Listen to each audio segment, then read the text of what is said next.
Hello mayam, ꯑꯩꯒꯤ channel ꯑꯁꯤꯕꯨ ꯌꯦꯡꯕꯤꯔꯤꯕ ꯈ꯭ꯋꯥꯏ ꯄꯨꯝꯅꯃꯛꯄꯨ ꯇꯔꯥꯝꯅ ꯑꯣꯛꯆꯔꯤ꯫ ꯉꯁꯤ ꯑꯩꯅ ꯚꯤꯗꯤꯑꯣ ꯑꯅꯧꯕ ꯑꯃ ꯄꯨꯗꯨꯅ ꯂꯥꯛꯆꯔꯤ꯫ ꯚꯤꯗꯤꯑꯣ ꯑꯁꯤꯕꯨ ꯂꯥꯏꯛ ꯇꯧꯕꯤꯌꯨ, ꯑꯩꯒꯤ ꯆꯦꯅꯦꯜ ꯑꯁꯤꯕꯨ ꯁꯕꯁꯀ꯭ꯔꯥꯏꯕ ꯇꯧꯕꯤꯌꯨ꯫ Hello friends ma'am ngasi video se aigi engiriba viewers ma'am gi damakte yamna kana gani yamna important oigani ai phone sigida yaw application ama khoi chrome si noin si use tawri bin haktani android phone use tawri ba isina punna makna chrome haibisi khangda yawra moy noin si kham gani any thabo am gi damakte noin si use tawri bin haktani aside khoi gi background dani khoi gi application khara run tawra lei ba yawri ba adu application do run tawbana maram oiraga khoi gi haidi khoi na wari sana ba amasung thabo खुदिंग मक्सी मोहने access तौब ngam me khoin wari sana punna maksi moina taraga dum leibe su yawri ba kari kari haina kari kari tawri haibse khoin wari sana punna maksi moina hek taw thokbanga hek taw ngam me ba adu taw ngam drangai adu gi setting ani tang me am da khangan jage adu off taw biyo ba adu ergadi moina na handagi khoina hairam ba punna mak englam ba punna maksi moina control tawram ba taram ba punna mak to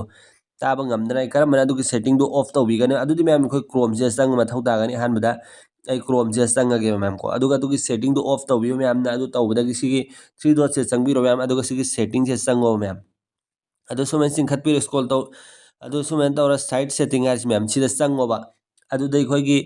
background run तौबे application third party सिंग दुनि खोइना हाइना बा पुन्ना मै येंगना पुन्ना मक्तु मोइना ताबा ngami yengba ngami adu yengba ngam drangai damakta nei ngasi setting सि मैम दा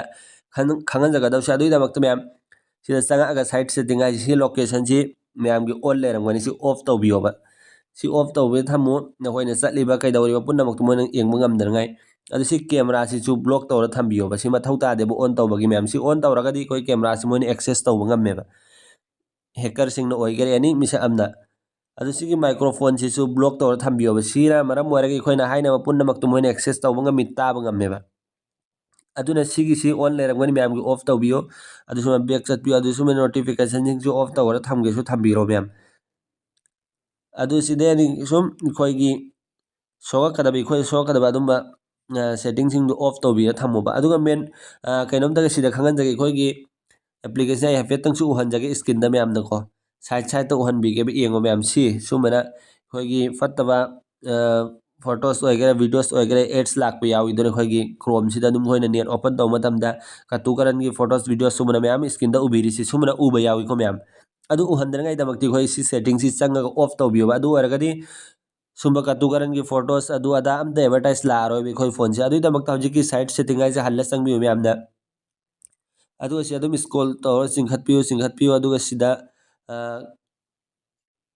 am yawre me am adu ga yi hafeteng hanjage sigi pop ups and redirect sai sigi se sida changa ge me amna sigi se off tawra thambiyo bisi on lairagadi na hoida dumba ads lang fattaba katu karan gi photos videos tu me amna screen da uhalak pe yawi adu uhalak tane da maktani si setting si on lairagadi me amna off tawra thambiyo ba adu aragadi na hoi